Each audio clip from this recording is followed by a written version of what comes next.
Right, hello everyone and welcome to the 21st episode of the Hull City career mode on FIFA 21. And you can see there, the title of this episode, Slipping Up. You can see there we went with our usual 4-3-3 for this game. And we wouldn't get off to the greatest of starts against Bristol City. Long would parry under pressure from Jeju, and Andreas Weimann would put the ball in the back of the net. He'd, for some reason, just run and pick the ball up. The number 14, former Aston Villa man. Whatever you want, Andreas, mate, whatever. We would get back on level terms where Josh Emmanuel would find Malik Wilkes. We'd play it into Greg Doherty, and we'd try and knock the ball in between Bristol City. Honeyman would find Jack Byrne. Byrne would play it back to Honeyman, and the skipper would mean we would only be behind, would make it so we were only behind for about 10 minutes. The skipper, he loves a cheeky little goal here and there, does George Honeyman. And just before the break, we would get a free kick from this position. We'd take it quick. Honeyman to Byrne, turns Thomas Callas. Can he beat Mariappa? He just puts it across the keeper. Mariappa can't get the foot out in time. And Jack Byrne gives us the lead just on the stroke of half time. Even though we were winning, this game was definitely not one-way traffic. Bristol City were a team that I thought would be up there at the end of the season, having played them. And they were on top for this full second half. And Naki Wells would get them back on level terms in the 71st minute. And, Naki Wells with the goal, and both teams would now be pushing for a winner in the closing stages of the game. Doherty would find Downs, who'd find Jack Byrne. Byrne bagged his brace and bagged us 3 points. Brilliant stuff from the Irishman there. And that would be the win. Although it looks fairly simple from stats, the amount of shots that they had a lot of the ball and they were causing us a fair few problems. And you can see there a loan offer there for Jordan Graham from LAFC. I'm just showing you all of this now because it happened in between games in this episode. But he does eventually go to LAFC there. And moving on, we'd travel to Carrow Road to face Norwich City in League One. Free kick for Norwich. McLean, blocked by Burke only as far as Onel Hernandez, who puts it in at the near post. Shame. It's a real shame, that, I thought, because I don't think we were... Well, in this game, Norwich were definitely the better team and they had us on the ropes. And when you're making mistakes like that, trying to pass out from the back, it just isn't going to be your day. Onel Hernandez again was causing us loads of problems. He played it back to Sam Byram, who chipped it back over to Hernandez. Then Tom Tribal found Timu Pukki, got in front of Jacob Greaves and put it in at George Long's near post. But we would fight back. We would try and fight back. James Scott would find Jack Byrne. He'd find Keane Lewis Potter. And that would be... Well, the deficit would be halved. Keane Lewis Potter, for some reason, wouldn't go and pick up the ball. But whatever. And yeah, in this game, we were definitely second best. So I thought for this next game against QPR, let's try something. I think... Was it this game? I think it might have been.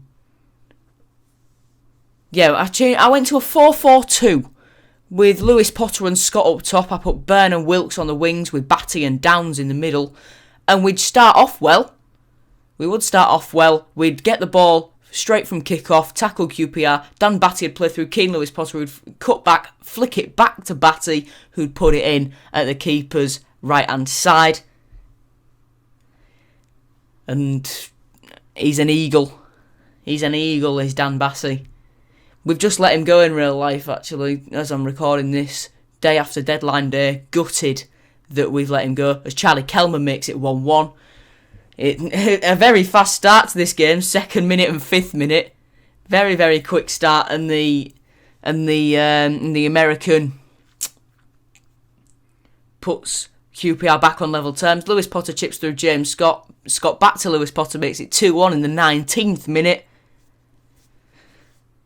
And the title slipping up probably is a bit harsh. It's only a few blips, but it's always the same problem defensively. We know how to score, but we're struggling defensively this season, and we're not that far into it. But we are struggling defensively, as you saw there. James Scott make it 3-1 to wrap the 3 points up and run to celebrate with me as well. Runs to celebrate with his gaffer. And you can see there, Greaves, he took the armband in this one as Honeyman was dropped to the bench. So I thought, right, we'll stick with that 4-4-2 for this next game against Swansea at the Liberty Stadium. They're playing 5 at the back, so a 4-4-2 could combat that quite well with 2 people pushing on the wing backs. And it'd start well. Jack Byrne would give us the lead in the 7th minute. 7th minute pretty much on the dot, the goal time. And it'd start, as I'd hope, as we'd mean to go on. However, Swansea would come forward. Roberts would cross the ball in, headed clear by Burke. No, it was Nico Williams, but it was straight into the danger area. He didn't get enough power on it, and Joe Lasoro gives Swansea a goal to put them back on level terms. Then this game was very much in the midfield. I thought this game, the game was going to be won and lost in the midfield because both teams were relentless on the attack. James Scott, beautiful bit of control there by Scott to make it 2-1 in the 29th minute. Lovely, lovely, lovely, lovely, lovely, lovely, lovely.